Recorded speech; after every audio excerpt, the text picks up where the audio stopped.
المرسلين السادة الحضور السلام عليكم.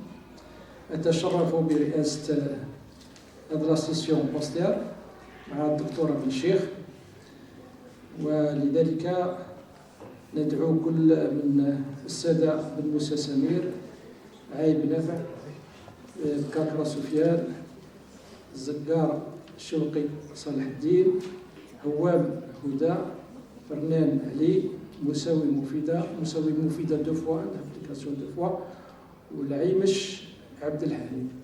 دونك الساده والسيدات اللي ما وضعوش البوستر تاعهم ماذا بيه يوضعوهم هنا في الديسكتوب تاع الميكرو باش نبداو ديريكتومون لا سيسيون بوستر تاعنا.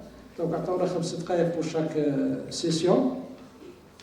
دونك نبداو بالبوستر الاول، هو من إلقاء الأستاذ بن موسى سمير. Donc, Monsieur Ben Moussa Samir, donc, vous avez 5 minutes pour présenter le travail. Donc, on travaille intitulé Investigation clinique sur la stabilité d'une fondation. Je vais vous en faire un avis. Zoom. À chaque fois, zoom. À chaque fois, zoom. Au voisinage d'un fond.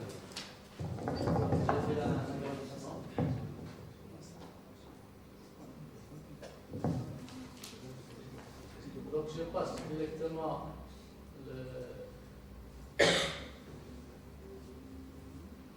Donc l'étude, c'est une fondation à proximité d'un fleuve.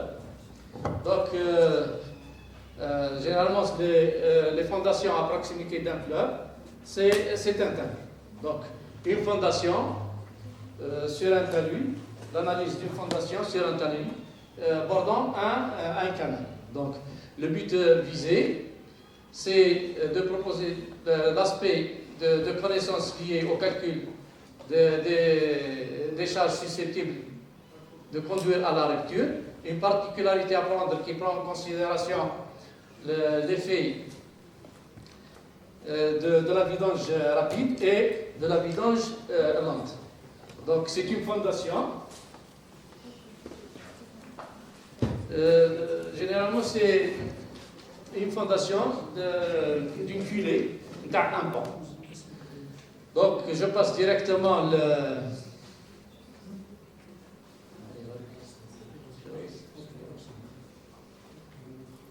la démarche du travail.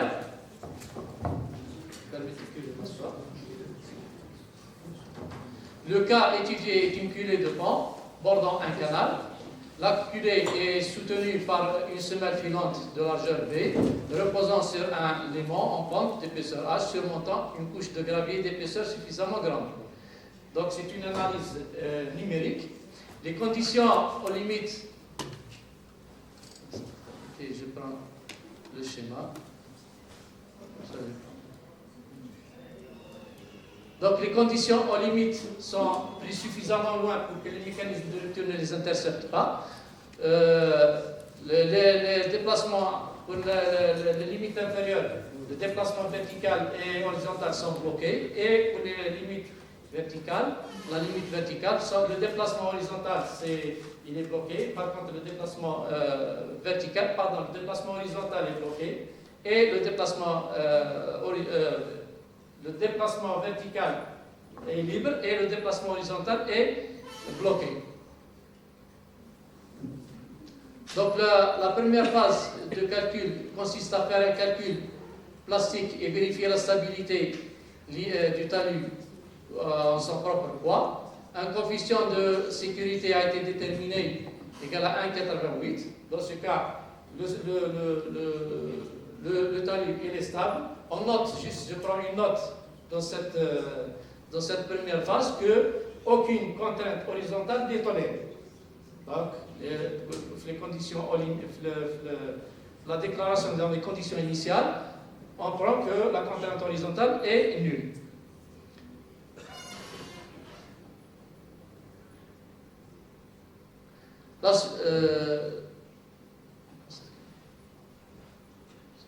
La deuxième phase de calcul consiste à vérifier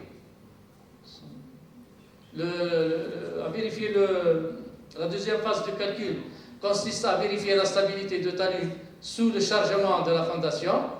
Un coefficient de rupture a été déterminé de 0,84. Donc, le talus et la fondation sont instables. Le talus est instable. Dans ce cas, on est obligé de faire un renforcement. Le premier choix de renforcement était une seule file de pieux qui a été adoptée.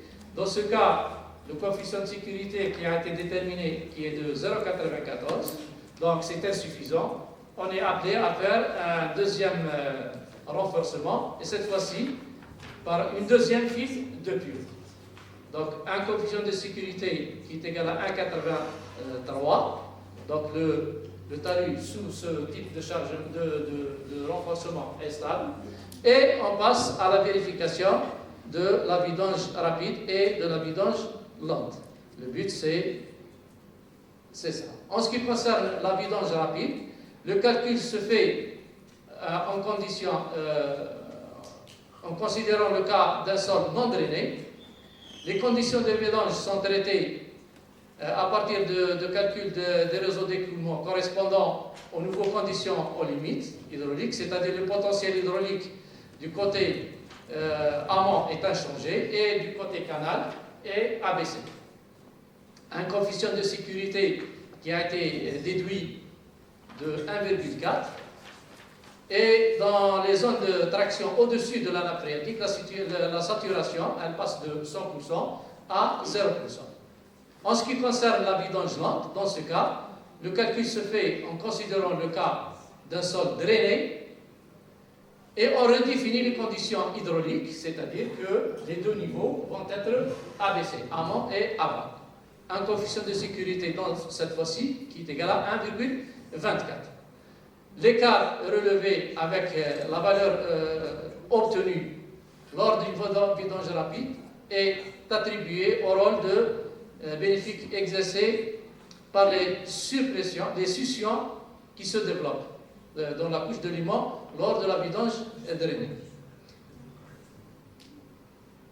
Donc, je passe. Je vais juste parler de la dernière conclusion qui est bénéfique.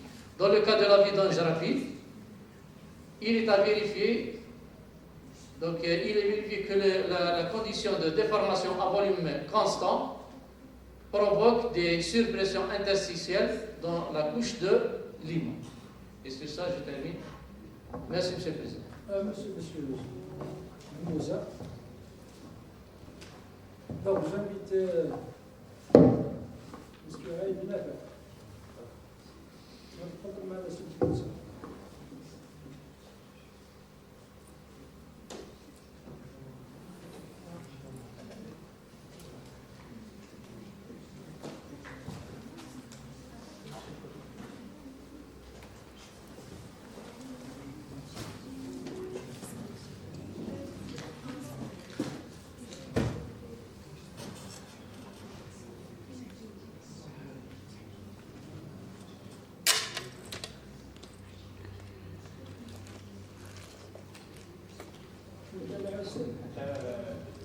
L'université de TVSA. Je présente à la place de mon collègue, je m'appelle Renan. Je présente à la place de mon collègue Nafaï. Donc, mesdames et messieurs, salam alaikum.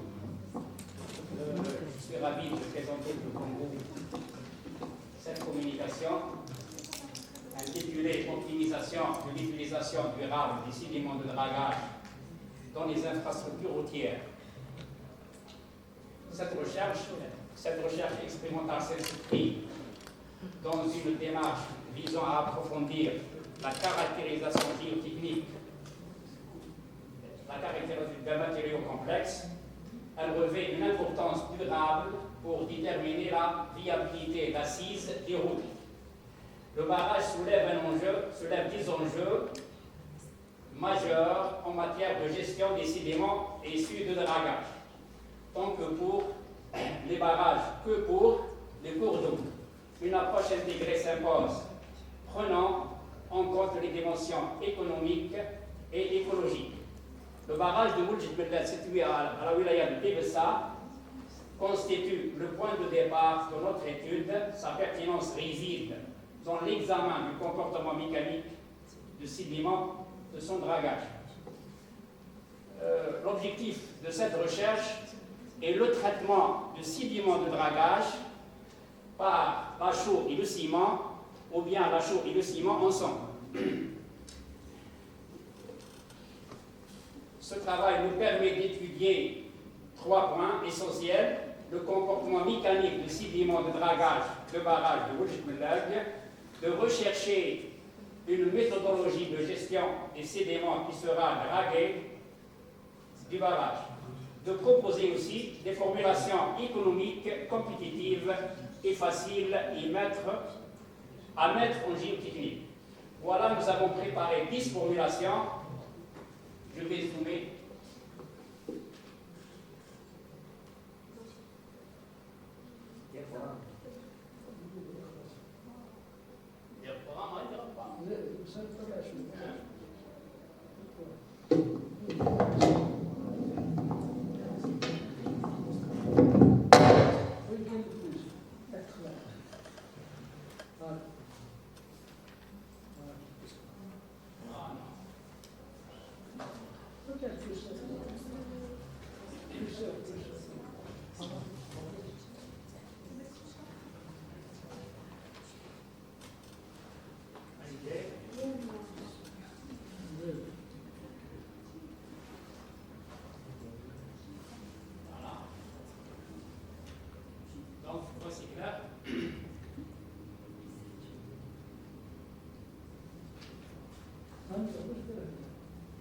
Voilà les formulations préparées. Ce sont 10 formulations avec différents dosages de ciment, de la chaux et de ciment et chaux, bien sûr. Les expériences effectuées sur ces formulations, après des essais systématiques d'identification et de caractérisation, nous avons élaboré des essais principaux, l'essai de compression non confinée, compression simple, avec la préparation de 80 échantillons pour déterminer la résistance à la compression RC. L'essai de fondage, ou bien ce qu'on appelle l'essai brésilien, la même chose pour déterminer RT, la résistance à la traction. Et l'essai ultrasonique, aussi pour déterminer RC à l'aide de la méthode ultrasonique. Voilà. Et c'est la procédure expérimentale. L'essai pour être préparé et cette figure représente l'essai brésilien. Donc les résultats, plutôt, avant de passer aux résultats, je vais vous donner la classification de notre échantillon. De nos échantillons sont classés dans la classe d'après la classification GTR. GTR 92, c'est la classe A4. La classe A4, c'est un sol gravuleux avec fibre. D'accord? Ensuite, nous examinons les valeurs de la résistance, l'évolution de la résistance à la compression avec le temps, dans 7 jours, 14 jours, 21 jours et 28 jours. Qu'est-ce qu'on remarque? On remarque ici plusieurs courbes qui représentent l'évolution de la résistance à la compression de chaque formulation préparée. La même chose pour la résistance à la traction. D'accord? Ensuite, nous restons en se référant à la norme européenne pour les sols utilisés comme couche de forme, exige que la résistance à la compression RC soit supérieure à 1 kPa. 1 kPa. Donc les formules situées au-dessous de cette ligne horizontale sont aptes à être dans les couches d'assises ou bien les couches de forme dans la préparation des roses. D'accord? Oui. Pour les présentations postères, je حاولوا تختصروا 5 دقائق. Vous donnez le titre un petit peu, شو اسمه la problématique وخلاص. فهمتوا؟ Sinon ما فهمتوش كيما. C'est maximum 5 minutes, au maximum. Donc on arrive aux conclusions. D'après cette étude expérimentale, on arrive à déterminer les formulations F7, F8 et F9. F7 et F8 et F9 affichent des performances mécaniques satisfaisantes, répondant aux critères requis pour une application aux couches de forme, d'après la norme NFP 98-114-2. Les sédiments traités au ciment aussi présentent, c'est une deuxième conclusion, les sédiments traités au ciment présentent une résistance à la compression nettement supérieure à ceux traités à la chaux. La troisième conclusion, la résistance à la compression continue pourra augmenter de manière monotone jusqu'à environ 21 jours, dans la plupart des cas précédemment mentionnés. Merci pour votre attention. Merci beaucoup.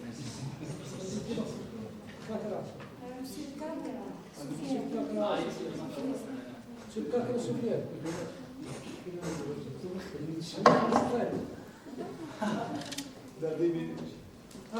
لا لا ساكت وقايل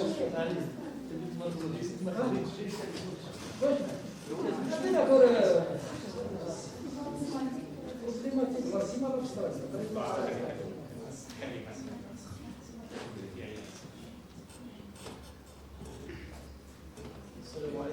Ma présentation aujourd'hui, c'est sur la réponse dynamique non linéaire d'une formation contrastée dans un sol renforcé par le courant balancé. La problématique, la technique de renforcement du sol a été largement utilisée dans la construction et bien des infrastructures. Cela a été rendu possible en partie grâce à la maîtrise de l'outil informatique, du code du calcul, qui donne l'application de la technique de renforcement du sol compressé à des ouvrages de génie civil pour que les centrales nucléaires, les ponts, les routes et les immeubles saignent. Pour cette raison, une amélioration du sol qui vise à augmenter la capacité portante du sol et à réduire le placement de la structure de l'espace a fait l'objet de nombreuses études. Cependant, le comportement dynamiquement linéaire du système renforcement sol fondation n'est pas encore été très abordé dans la littérature scientifique, vu que la majorité des études sont faites dans le camp élastique ou viscoélastique. Aussi, l'influence de la variabilité des paramètres mécaniques et dynamiques du sol sur la réponse de ce nouveau système n'est pas encore très étudiée. Pour les objectifs, le but principal de ce travail est de chercher des fonctions d'impédance de ce nouveau système en renforcement sol fondation pour tout le monde, selon l'âge du mandat, l'âge du renforcement, le nombre, la géométrie de la fondation et l'encadrement de la fondation. Deuxièmement, il y a un calcul dynamique à l'aide du logiciel Axis 3D. Définition des conditions dynamiques, définition des charges dynamiques au moyen de multiplicateur de charges, définition de l'amortissement au moyen de l'amortissement de matériel. Et à la fin, une approche probabiliste sera ajoutée pour avoir l'influence de la variabilité d'un certain nombre de paramètres sur la réponse du système, en l'occurrence des fonctions d'impédance. L'image de travail. Par définition, l'impédance d'une fondation, c'est le contient de la charge directement appliquée à la fondation, qui est égale à la direction du sol par le déplacement résultant. Ça s'exprime par la relation numéro 1. K est égal à Q de T sur le déplacement en fonction de T. La fonction d'impédance obtenue à partir de l'équation numéro 1 est une quantité complexe. On peut séparer en deux parties. La première partie, c'est une partie réelle qui correspond à la rigidité. La deuxième partie est une partie imaginaire qui correspond à l'amortissement. Et les deux parties dépendent de la fréquence. Dans le domaine fréquentiel, l'équation numéro 2 peut être donnée à une fréquence particulière par K pour chaque fréquence est égal à K moins la fréquence fois la masse plus E la fréquence fois l'amortissement. Dans cette étude, le déplacement E de T est calculé dans le domaine temporel en appliquant un charge non harmonique P de T de fréquence au centre de la tête par fondation. Le déplacement obtenu est égal à une fonction harmonique qui dépend du fond et à la même fréquence F de la charge P de T, mais avec un nombre de phases différent.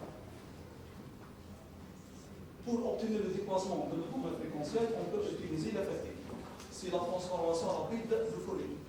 Pour chaque fréquence F de T est donnée par la formule suivante. L'impédance pour chaque fréquence F de E est égale à l'effectif de la force appliquée pour chaque fréquence F de E divisé sur l'effectif du déplacement calculé pour chaque fréquence F de E.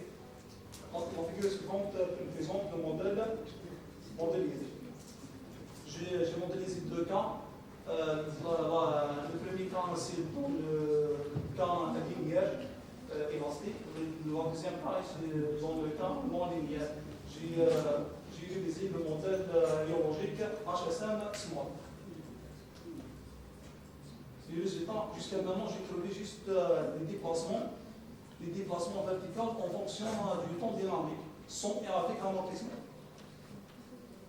Conclusion.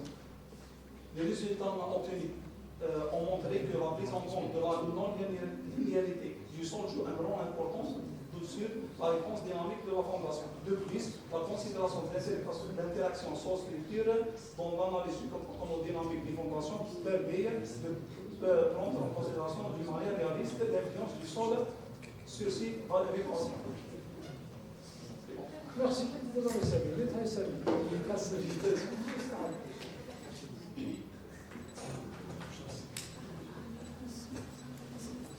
Monsieur Senka.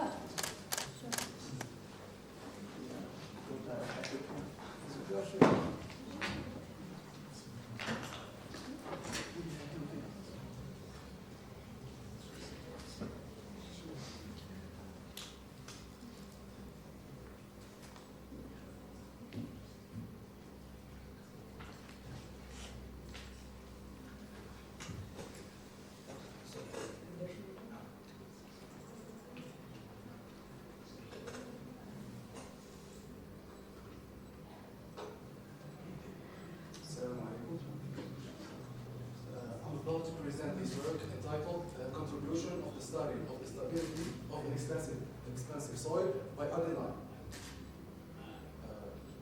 Objective. In the context of soil stabilization, an experimental study was realized by carrying out a series of tests for soil taken from a site located in Khalba, which is an area of the city of Mira, where many problems and degradations were recorded. Different percentages of time, 2, 4, 6, and 8%. The results obtained show that the stabilization by the addition of lime modifies the physical, chemical, and mechanical characteristics of the soil and give the quite satisfactory results, considerably reducing the phenomenon of swelling. We pass to the results.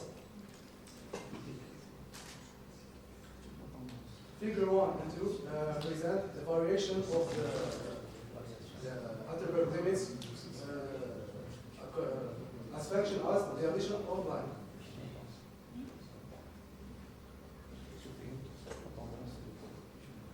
Decrease in the plasticity index as function of lime's percentage increase is up to 8%, which corresponds to 5% of plasticity index.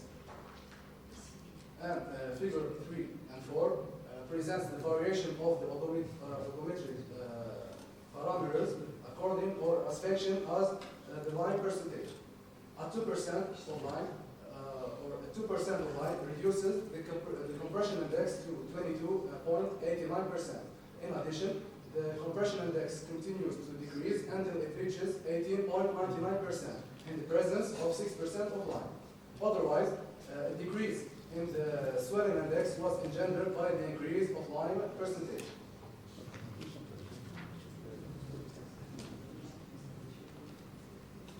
Figure 5 represents the influence of lime on Proctor characteristics.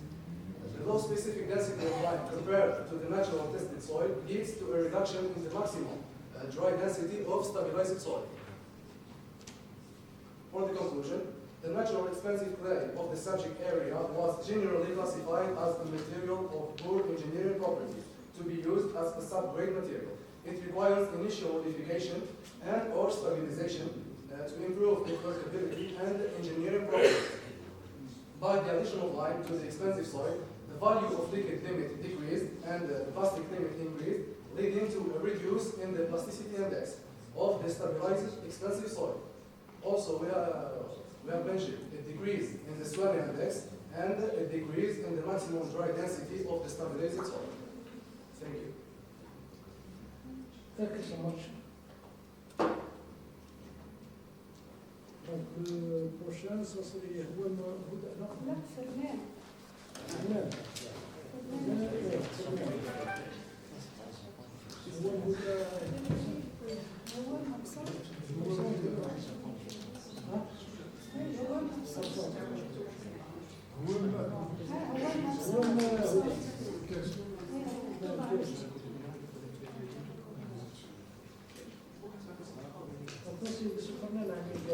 Oui.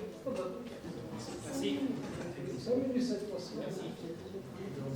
Donc, cette communication intitulée Comportement hydromécanique des sols à effondrement brusque de la région de Nvik. Ces sols subissent généralement dans les régions arides et semi-arides des sollicitations telles que le séchage, l'humidification liée au changement climatique, les précipitations, l'évapotranspiration et les fluctuations des nappes phréatiques. Ces facteurs entraînent les variations continues du pouvoir d'aspiration, succion ou bien succion. Des recherches récentes ont démontré que les courbes de rétention permettent de caractériser la contrainte dans un sol non saturé et d'évaluer ses paramètres de résistance. Cette étude vise à analyser l'apport supplémentaire de la résistance au cisaillement en raison des variations de scission et son impact sur le processus d'affaissement des échantillons de sol. Les échantillons ont été prélevés de la vallée de Medlili, une zone aride située au sud-ouest de Relbey. Les principaux essais, ce sont l'essai de compressibilité ou bien l'essai autométrique, l'essai de cisaillement et l'essai de scission. Trois essais. Le premier essai de compressibilité, l'essai de cisaillement rectiligne pour déterminer les paramètres de cisaillement C et fil non drainé, l'essai de compressibilité pour déterminer les paramètres de compressibilité, à savoir le potentiel d'affaissement à la contrainte de 100 kPa, l'essai de cisaillement. J'ai bien dit que pour la détermination de C et phi, les valeurs non drainées, l'essai de scission pour déterminer la scission totale ou bien la scission matricielle. Ici, on voit la procédure expérimentale pour la mesure de scission à l'aide de la méthode de Papier. Donc, je passe au résultat directement.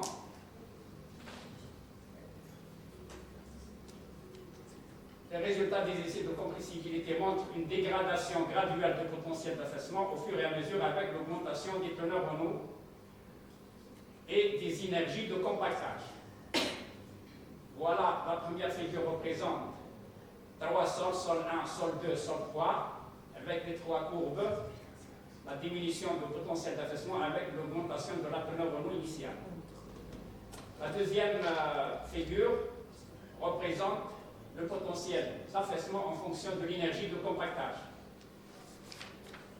Donc le bleu c'est le moins, c'est l'énergie à valeur à plus faible.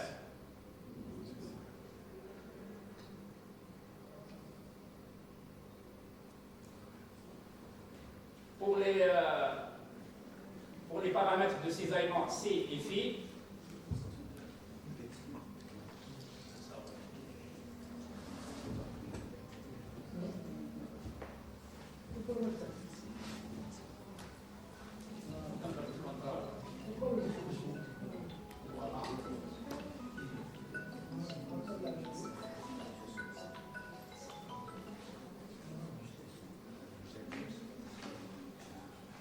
voilà, ici c'est la variation de l'angle de flottement en fonction de la teneur en eau. C'est-à-dire nous avons effectué plusieurs essais sur des essais de cisaillement sur plusieurs échantillons à différentes teneurs en eau et différentes énergies. Donc la constatation d'une proportionnalité inverse entre la teneur en eau initiale et la cohésion d'une part, et la teneur en eau initiale et l'angle de flottement interne d'autre part. Concernant les valeurs de scission trouvées et calibrées à l'aide de 3 à l'aide de 3 échelles de calibrage. Donc, ces résultats indiquent que l'écart de mesure de scission augmente généralement avec l'augmentation de la teneur en eau. On voit ici que la courbe, par exemple, verte, ici, elle est validée que la courbe verte, ici, elle est proche de la courbe rouge. Par contre, au début, elle est un peu loin. D'accord? Donc, ces résultats indiquent l'écart de mesure de scission entre l'écart de scission entre la valeur de scission et la valeur de la teneur en eau. Ici, c'est la teneur en eau, ce n'est pas la teneur en eau de pâche-filtre, c'est la teneur en eau de l'échantillon du sol. Donc, on arrive rapidement aux principales conclusions. La conclusion principale, c'est la sensibilité du sol du méthyl aux variations des teneurs en eau. Et évidemment, principale cause de l'effondrement. L'effet aussi de l'état de compacité, c'est-à-dire de l'énergie de compactage, sur les variations de scission. Voilà, on remarque ici sur cette courbe, l'énergie égale à 15 coups. La deuxième figure, c'est 30 coups. L'énergie. Malheureusement, la figure n'est pas claire.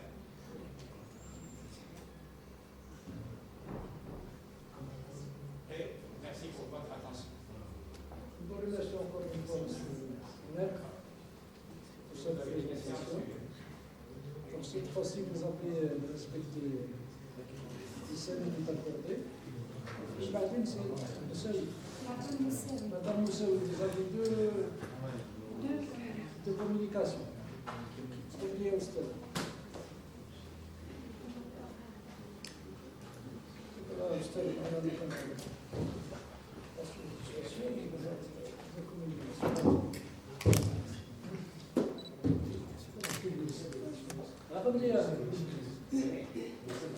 Monsieur le Président, honorable assistant, salam alaikum. Aujourd'hui, je veux présenter la première présentation à l'UFP.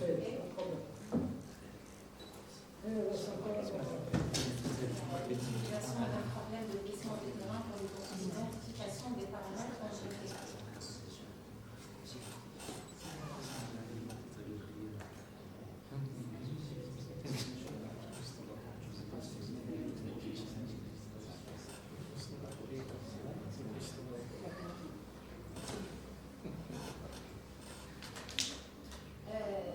Ce travail concerne l'identification des paramètres du modèle Montpellier par l'analyse inverse. Deux programmes développés sur MATLAB 7 pour résoudre le problème d'analyse inverse en utilisant deux techniques d'identification basées sur deux méthodes d'optimisation stochastique, c'est l'algorithme génétique et l'algorithme génétique hybride avec le recherche travaux, pour trouver bien sûr les meilleurs ensembles des paramètres qui minimisent la différence entre les mesures expérimentales et les résultats obtenus par le modèle Montpellier. Les deux paramètres sont le module de cisaillement et l'ombre du foutoir. Pour simuler un problème réel de glissement du site Rodrog de Stuttgart en Algérie, en utilisant bien sûr le code de calcul PAC6. Voilà les deux. Bien sûr, je passe à l'optimisation numérique de la pente. La pente, le modèle géométrique adopté pour la modélisation a une largeur de 40 mètres et une longueur de 20 mètres.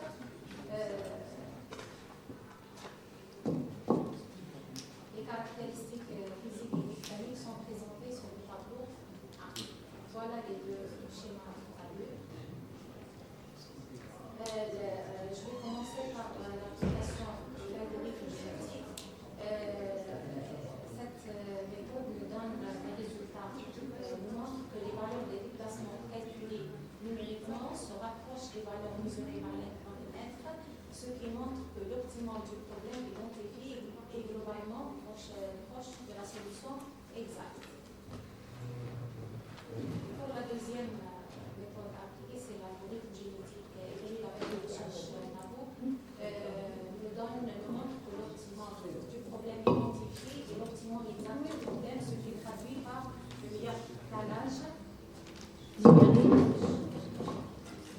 numérique.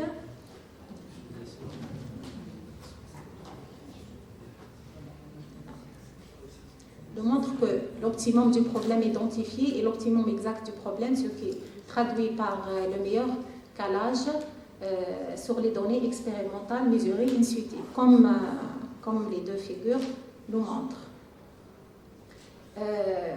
Je passe à la conclusion. Dans cet article, nous proposons d'étudier l'utilisation d'un problème réel de glissement des terrains du site Skikda pour la détermination des propriétés mécaniques du sol de Moule-Coulant. Le problème de méthode d'optimisation stochastique à l'aide de l'algorithme génétique et l'algorithme hybride à travers cette étude nous montre que la détermination des deux paramètres, le module de cisaillement et l'angle de frottement, fonctionne correctement. L'algorithme génétique nous permet d'évaluer une solution approchée à la solution exacte du problème, mais nécessite de nombreuses itérations avant de converger vers une solution unique. Au contraire, la méthode d'algorithme génétique hybride converge rapidement vers l'optimum, mais évalue plus précisément la solution exacte du problème. L'intérêt de l'algorithme génétique hybride réside donc essentiellement dans la résolution du problème plus complexe pour lequel la méthode d'algorithme génétique atteint ses limites. Une bonne estimation des paramètres du modèle de comportement des sols est un problème complexe qui nécessite une bonne connaissance du problème direct. L'analyse inverse constitue un outil complémentaire intéressant, mais ne prétend pas être universel. Leur application montre que la qualité des paramètres obtenus est directement liée à la qualité des résultats expérimentaux. Cette qualité s'améliore bien sûr avec les mesures que le nombre d'essais augmente. Voilà la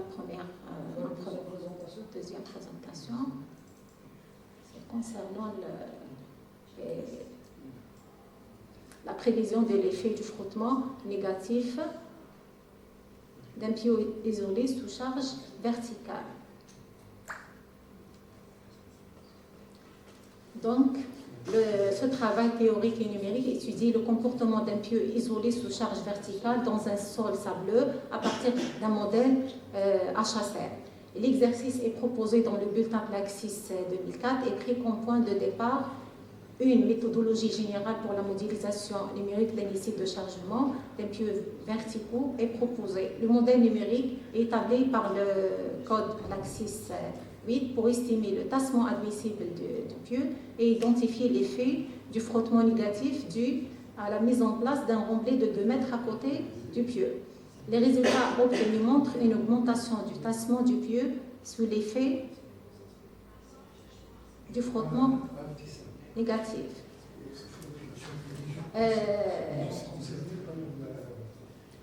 Notre modèle est un pieu vertical de 1,5 m de diamètre et 11 mètres de longueur, planté dans un sable. L'essai de chargement du pieu est réalisé par phase à partir du vérin hydraulique supporté par 2 ancres à réaction qui n'ont aucune influence sur le déplacement du pieu.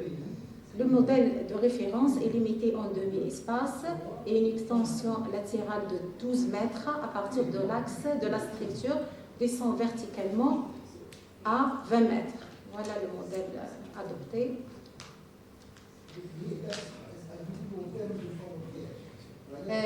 Pour la première phase de calcul, il faut alors remplacer le sol par le béton et également réactiver les 2 interfaces. Dans la même phase de calcul, la charge A est validée sur un pieu et les valeurs émetteurs de 1 kPa. Ensuite, nous choisissons d'effectuer différentes étapes de chargement, 1000, 2000, 3000 et 6000 kPa.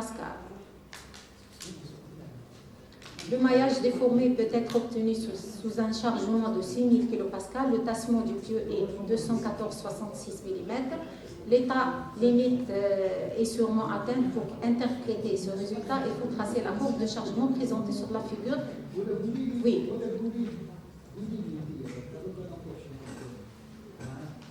Pour la deuxième phase de chargement, on va appliquer la charge B en plaçant à 40 kPa. Cela correspond à l'installation d'environ 2 mètres de remblai à côté de pieu. Ensuite, nous effectuerons la phase de calcul comme présenté sur la figure 9. Le tassement du pieu qui était de 214,66 mm sous une charge de 6000 kPa a subi une augmentation de 9,17 mm sous l'effet du chargement B. Je passe à la conclusion. Sur la base de notre étude, l'ensemble des résultats obtenus montrent que le tassement admissible du pieu est 214,66 mm. La courbe de chargement ne montre pas d'asymptote horizontale marquée. Cela ne concorde pas avec les essais des pieux. Une augmentation de tassement du pieu 9,17 sous l'effet du frottement négatif dû à la mise en place d'un rendelé de 2 mètres de côté. Merci pour votre attention.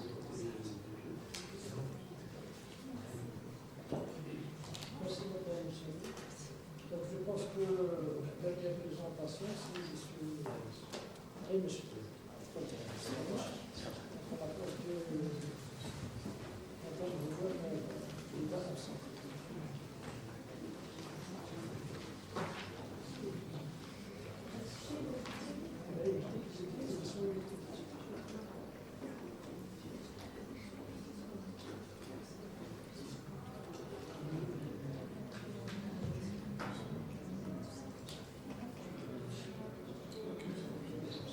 Moi, je vais changer un petit peu le protocole pour ne pas excéder le temps.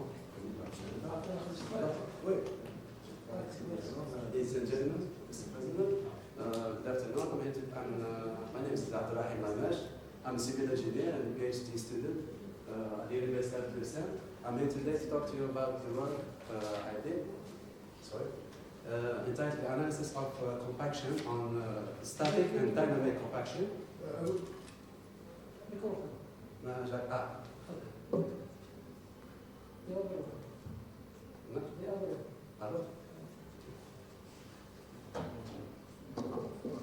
So, as I said, it's all right. I'm here to talk about the analysis of dynamic and static compaction of local natural soil. To summarize, we are working on earth break or unfade break. C'est les briques de terrain comprimées en français. To summarize, earth breaks construction is sustainable building material procedure that using natural materials like soils, which include clays and other additives. The studies used the local material from adjoining West Territories, and the geotechnical fundamental Proctor test was applied. The sample was subjected to varying level of compaction. As you see here, it's DPM.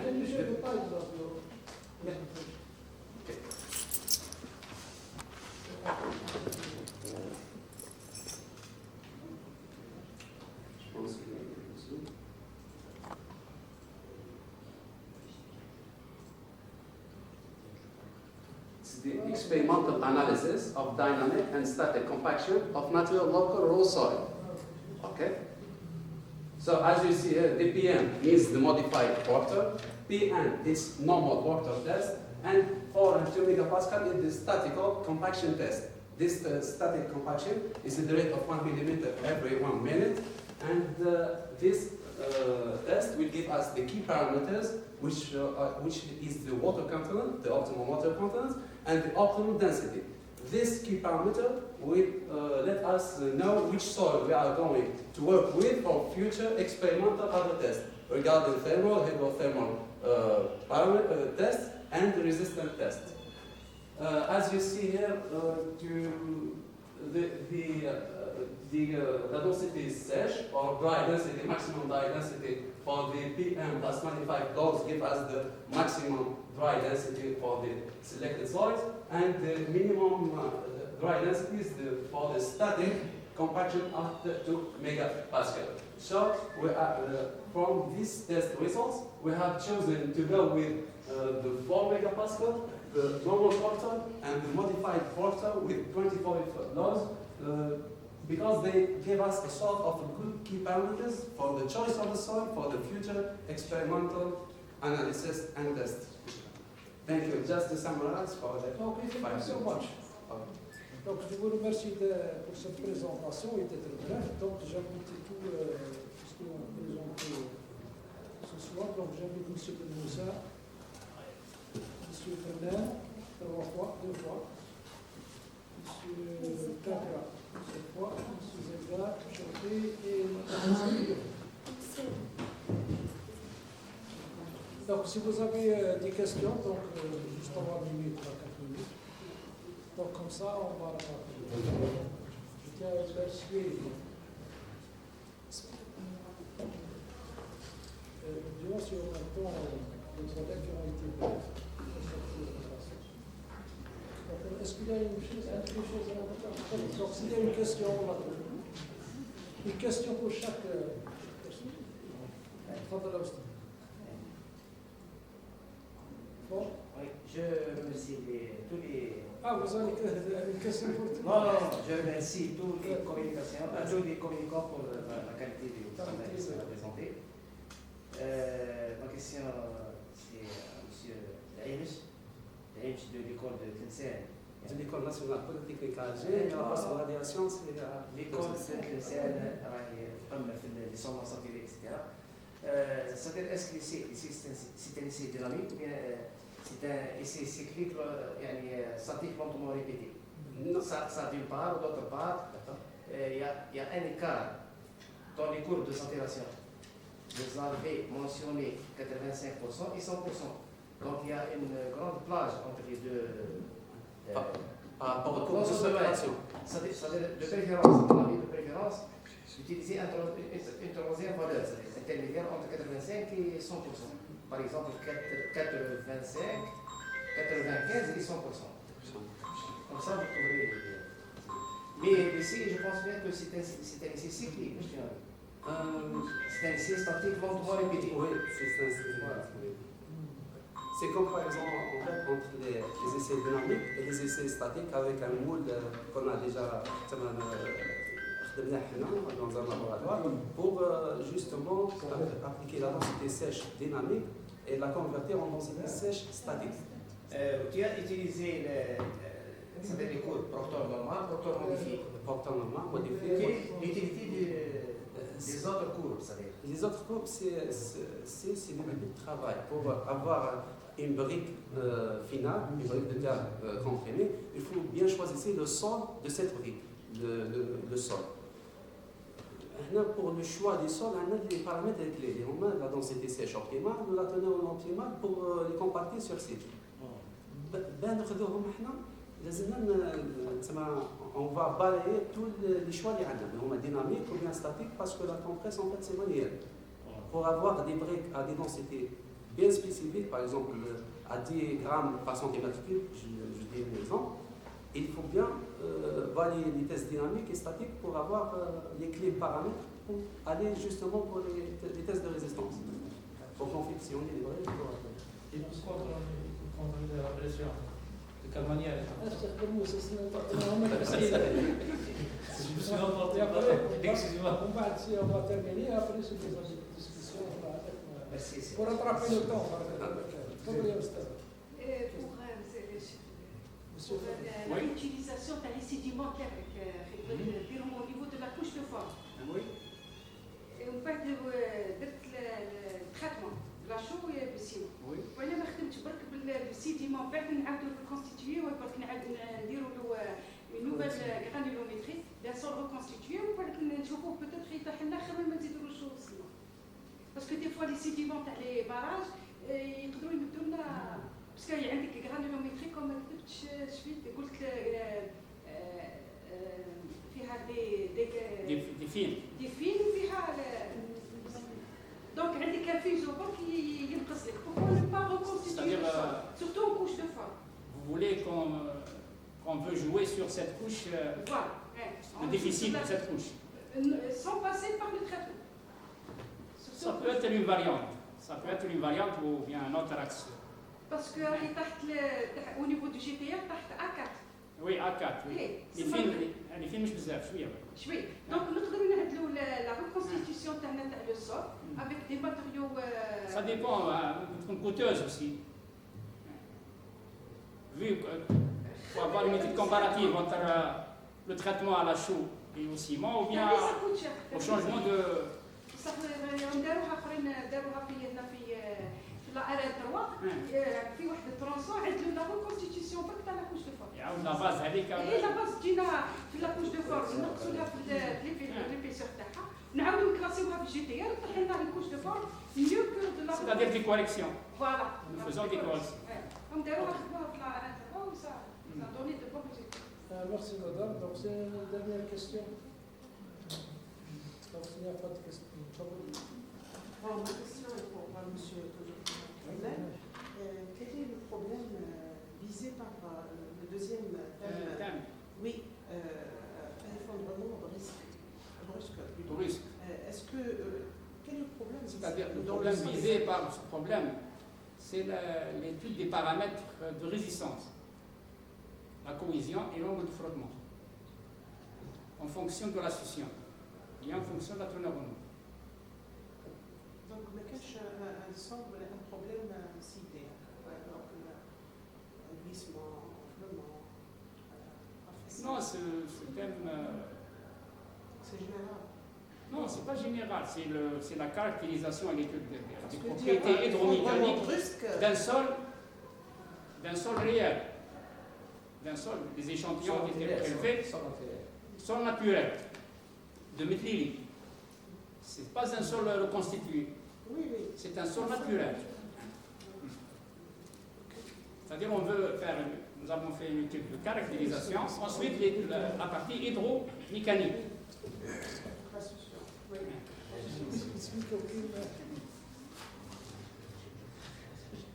Oui. Donc je vais passer la parole à J'ai une petite question pour Madame Moussaoui pour sa première communication. Le calibrage du modèle de Morcola, c'est ça? Morcola, oui. Et vous avez dit, on compare le résultat numérique avec l'enregistrement expérimental, c'est ça? Et vous avez enregistré quoi comme résultat expérimental? déplacement de l'inclinomètre, inclinométrie. Alors, vous avez. À la base du talus. Dans un point bien précis. Deuxième question, quel est le nombre de simulations effectuées pour arriver à converger entre le résultat expérimental et numérique? Plusieurs. Une dizaine ou bien une centaine ou bien. Peut-être une centaine. Merci, monsieur. Ma question est à monsieur Hubert. Comment vous avez évalué l'énergie de compactage? L'énergie de compactage. L'énergie de compactage, c'est égal le E1. C'est la hauteur de chute, la masse de la dame, et par la pesanteur, le nombre de coups. Soit le nombre de couches. Une seule couche. Une seule couche. Puisqu'il faut mettre l'épaisseur terrestre. L'énergie peut être calculée en kilojoules par mètre cube ou bien en mégawatts. Merci. Donc, dernière question, professeur Sast. Merci, monsieur le Président. Donc, je m'adresse plus le communicant, mais j'adresse une petite question à notre collègue Dr Moussa. Tout simplement, quelles sont les particularités que vous visez?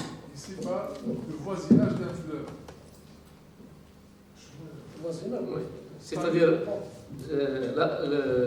la fondation, elle est posée sur un talus bordant un canal. Donc, ce que je veux, c'est l'effet de la vidange rapide et la vidange lente. C'est ça le but de cette construction. Justement, tu as trouvé donc une différence de combien de 3, 4? Donc, j'ai 1,40 et 1,23. Je crois que c'est ça. Donc, à votre avis, comment vous expliquez ça? Là, c'est l'effet de la vidange rapide. Donc, on a une déformation volumique. Est-ce que tout le temps, le vidange rapide, c'est pas influe? Est-ce que tout le temps, Pardon? Est-ce que tout le temps influe la vidange rapide? Est-ce que tout le temps, c'est rapide, plus tout le temps, dans tous les cas? dans le cas de limon, ça a une influence. Donc, à déformation volumique constante, quelle est l'influence Dans certains cas, dans certains cas. Dans d'autres cas, c'est tellement que ça. Je peux rien dire. Dans un autre cas, Voilà. Merci, monsieur. C'était quoi, Professeur. Donc, professeur, le président Parce du qu'on a un Congrès. drawdown, ça veut dire vidange rapide, que la sort pas. Mais il n'a pas le temps, il n'a pas le temps long, il n'a pas vraiment le temps de s'écouler. Donc, je vous remercie. Petite question. Pas dire non. Mon cher professeur, Après, vous allez avoir le temps pour discuter. Juste pour rattraper le retard. Tfadal, monsieur le président. What do you mean by the raw soil? Raw soil. Raw soil is the type of soil that we excavate directly from the soil. From the soil. Like from the test in city soil. Like we are going to build a home in Germa.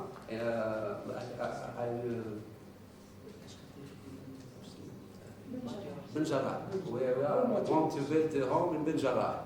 Raw soil is the soil in Benjarra, not the soil in Fensha or Badna, local raw soil. We take that soil, we treat it, we go for a lot of tests, and then we make the brick, the earth brick, to build this home. And don't know if I answer your question. Merci beaucoup.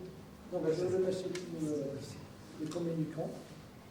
Je protège cette session, je laisse le temps pour les gens qui vont passer pour la session orale. Donc, je vous remercie. Bien la session orale. Session orale.